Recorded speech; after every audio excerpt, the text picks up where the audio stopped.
नमस्कार मित्रांनो, आजच्या व्हिडिओमध्ये आपण जाणून घेणार आहोत महाराष्ट्राला आतापर्यंत लाभलेले उपमुख्यमंत्री कोण, त्यासोबतच सर्वाधिक लोकप्रिय राहिलेला उपमुख्यमंत्री कोण आहे आणि तुमचा आवडता उपमुख्यमंत्री कोण आहे ते देखील कमेंटमध्ये सांगायला विसरू नका। 1978 मध्ये महाराष्ट्राला पहिला उपमुख्यमंत्री लाभला। जे तुमचे मित्र स्पर्धा परीक्षांची तयारी करत आहेत त्यांच्यासोबत हा व्हिडिओ नक्की शेअर करा।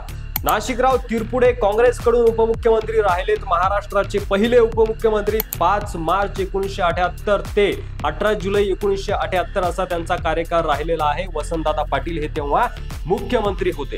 त्यानंतर सुंदरराव सोळंके हे सुद्धा काँग्रेसकडूनच उपमुख्यमंत्री राहिले। शरद पवार मुख्यमंत्री असताना सुंदरराव सोळंके महाराष्ट्राचे दुसरे उपमुख्यमंत्री ठरलेले आहेत। सुंदरराव सोळंके यांच्यानंतर रामराव आदिक हे महाराष्ट्राचे उपमुख्यमंत्री राहिले वसंतदादा पाटील मुख्यमंत्री झाल्यानंतर।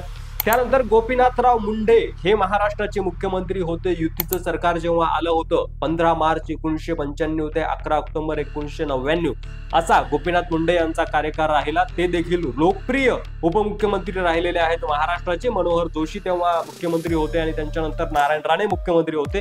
दोघं मुख्यमंत्री असताना गोपीनाथ मुंडे हेच भारतीय जनता पार्टीचे उपमुख्यमंत्री राहिलेले आहेत। अतिशय लोकप्रिय उपमुख्यमंत्री तेव्हा ते राहिले। त्यानंतर छगन भुजबळ झाले महाराष्ट्राचे उपमुख्यमंत्री राष्ट्रवादी काँग्रेसकडून।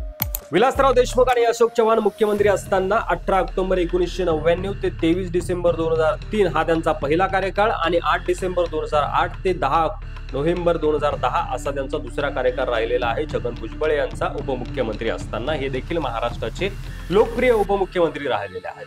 त्यानंतर विजयसिंह मोहिते पाटील राष्ट्रवादी काँग्रेसकडूनच मुख्यमंत्री झाले सुशील कुमार शिंदे मुख्यमंत्री असताना। त्यानंतर आर पाटील अतिशय लोकप्रिय आणि चर्चेत राहिलेले उपमुख्यमंत्री गृहमंत्री देखील राहिलेले आहेत राष्ट्रवादी काँग्रेसकडून। विलासराव देशमुख मुख्यमंत्री असताना 1 नोव्हेंबर 2004 ते 1 डिसेंबर 2008 असा आर आबा पाटील यांचा कार्यकाळ राहिलेला आहे उपमुख्यमंत्री पदाचा।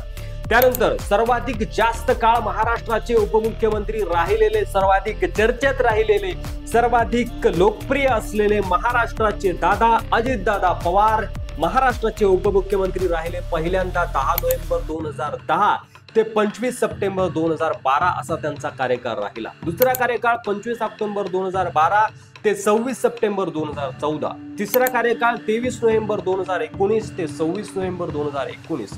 चौथा कार्यकाळ 30 डिसेंबर 2019 ते 29 जून 2022 आणि आता सध्या पाचव्यांदा अजितदादा महाराष्ट्राचे उपमुख्यमंत्री आहेत 2 जुलै 2023 ते सध्या स्थितीमध्ये।